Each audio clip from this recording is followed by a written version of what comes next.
¿Qué sabes sobre el ultrasonido? Bueno, el ultrasonido es un sistema de visualización a través de un transductor que emite sonidos durante intervalos muy cortos con una frecuencia muy alta y que es inaudible al oído. Okay, el ultrasonido normalmente es un método de diagnóstico. Actualmente son de los equipos de los cuales podemos utilizar para muchas enfermedades, sobre todo cuando tenemos alguna imagen. ¿Para qué se usa el ultrasonido? Bueno, tiene diferentes usos. El principal, que fue uno de los iniciadores en medicina, fue para ver la edad gestacional en mujeres embarazadas, semanas de gestación, alteraciones del embrión o del producto en sus semanas de vida intrauterina.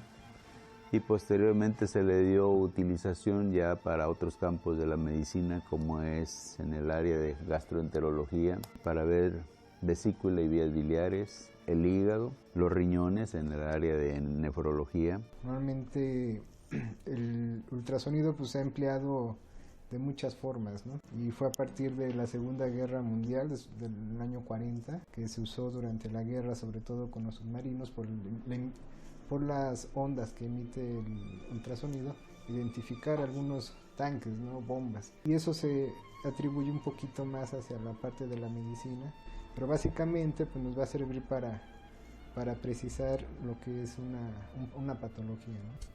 ¿Considera importante el ultrasonido en la actualidad? Definitivamente sí, es un auxiliar muy importante que nos apoya para hacer diagnósticos. La clínica tiene un papel fundamental, pero el apoyo en la actualidad de este tipo de equipos, el ultrasonido, es muy importante. Sí, es muy importante, aunque también tenemos que saber como médicos que no es al 100% sensible, ¿no? En muchos procedimientos, sino que va de la mano con otros medios. Pero sí es de gran utilidad para nosotros y yo creo que es el primer método, forma para un paciente no caro, sin tantas radiaciones y que está a nuestras manos ya actualmente, ¿no? Ya es muy común poder contar con el equipo. ¿Qué proceso lleva la lectura del resultado del ultrasonido?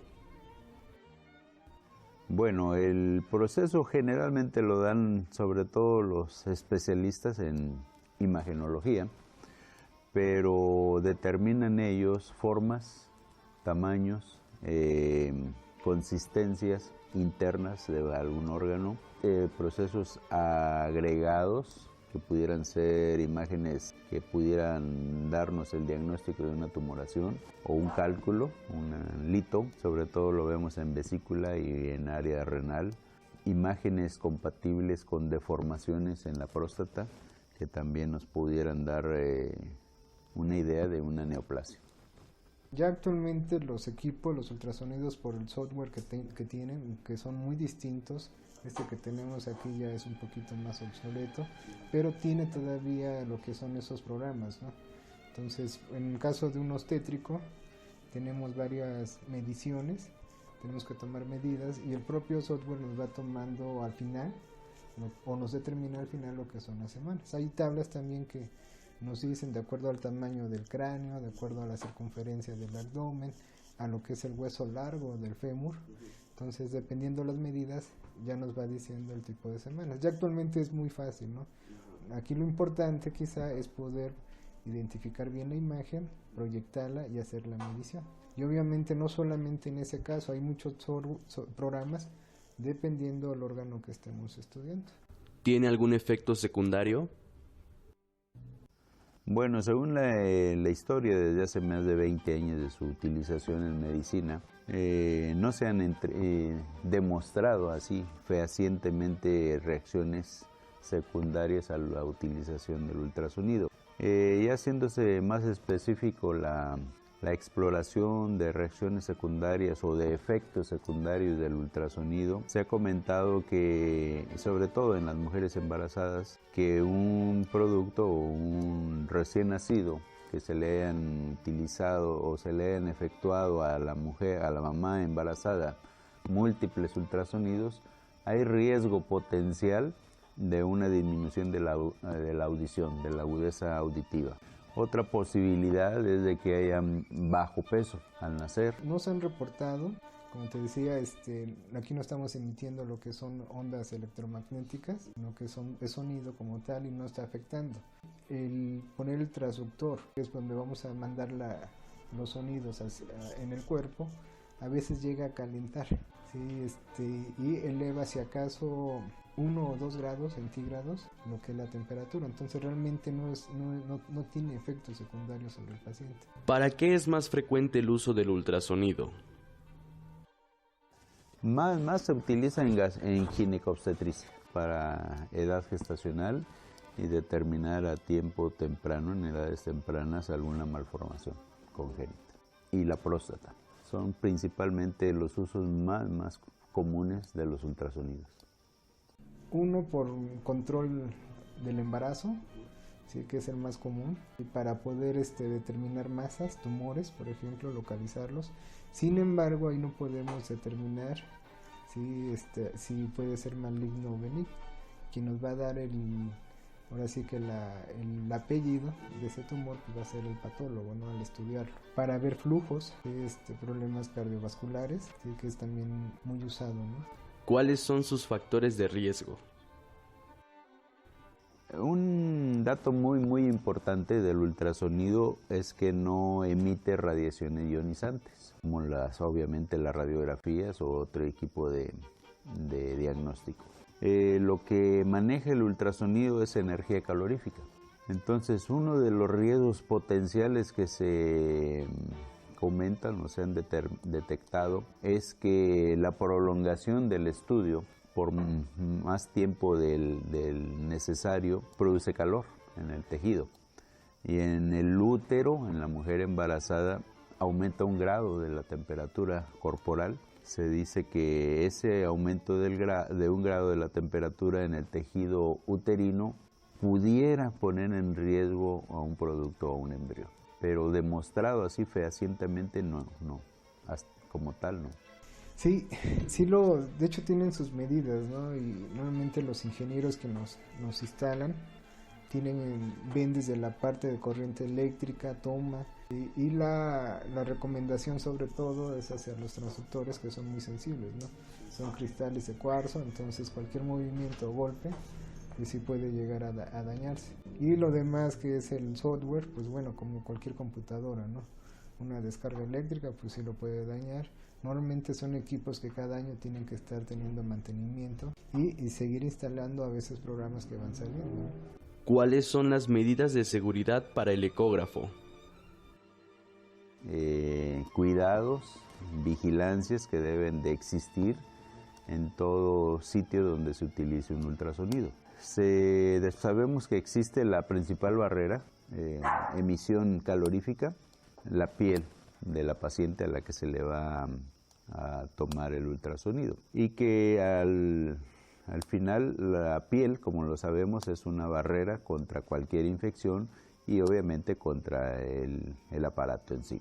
También debemos de saber, como medidas de protección, que estos aparatos deben de estar situados en los hospitales, en unas áreas especiales, lo más alejado de movimiento constante y de zonas de otras fuentes de energía eléctrica.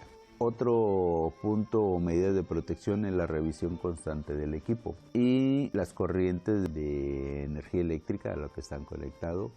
Y algo muy importante que debe de existir en los hospitales es una programación de seguridad eléctrica, principalmente a cargo de los ingenieros biomédicos. Dependiendo el tipo de estudio o órgano que tengamos que estudiar o parte del cuerpo, pues tratar de colocar al paciente lo más cómodo, ¿no? No hay ningún efecto hacia el paciente, obviamente lo que se coloca es gel. El sonido obviamente se transmite mejor sobre el agua, entonces lo que hace el gel es un medio para poder introducir lo que son las ondas, ¿no? Hay algunos estudios que son endocavitarios. Entonces, en esos casos es un transductor especial para ese tipo de estudio, y pues bueno, se pone lo que es látex, que es un preservativo como medida de protección tanto para el equipo como para el paciente. ¿Cuándo se recomienda un estudio en ultrasonido? Bueno, cuando hacemos nosotros una exploración a un paciente, tenemos un diagnóstico presuncional y queremos tener una corroboración y no queremos agredir al paciente porque debemos de saber que los ultrasonidos son estudios que no agreden al paciente. Cuando solicitamos un ultrasonido, cuando queremos hacer un diagnóstico integral con datos clínicos, con algunos exámenes de laboratorio y la integración completa con una imagen de ultrasonido. Es cuando solicitamos hacer este estudio. Aquí va a depender de la indicación del médico, ¿no? Aunque el paciente, si tiene una duda, me duele aquí, en el estómago, pues bueno, se puede llegar a realizar, ¿no? Entonces, la ventaja del equipo, pues vuelvo a insistir, es que pues no hay ningún tipo de radiación, entonces pues no hay ningún efecto para el paciente, pero lo ideal sería bajo la prescripción médica, ¿sí? Para poder localizar o ir directamente a lo que el médico está sugiriendo, ¿no? Y a partir de ahí darle un diagnóstico y si es necesario complementarlo con algunos paraclínicos. ¿Qué preparación debe tomar el paciente para realizar esta valoración?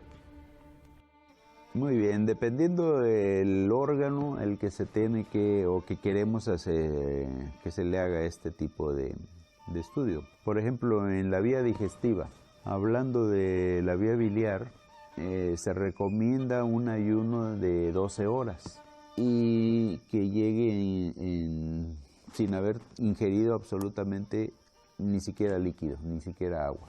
Cuando queremos hacer estudios de ginecología para determinar tamaño, forma del útero, se le recomienda a la paciente, que tome por lo menos 4 horas antes del estudio varios vasos de agua, de 5 a 7 vasos de agua, y que tenga la sensación, cuando se le va a hacer el estudio, sensación de querer, de tener la sensación de miccionar. Hay algunos estudios que requieren sí preparación, ayunos por ejemplo, sobre todo cuando valoramos la parte patobiliar, sobre todo por lo que es la vesícula, que necesitamos tener el ayuno para valorarla.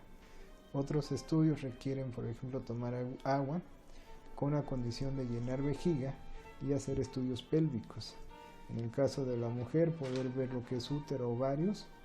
En el caso del hombre, próstata y la vejiga también. Los demás estudios casi no requieren de preparación.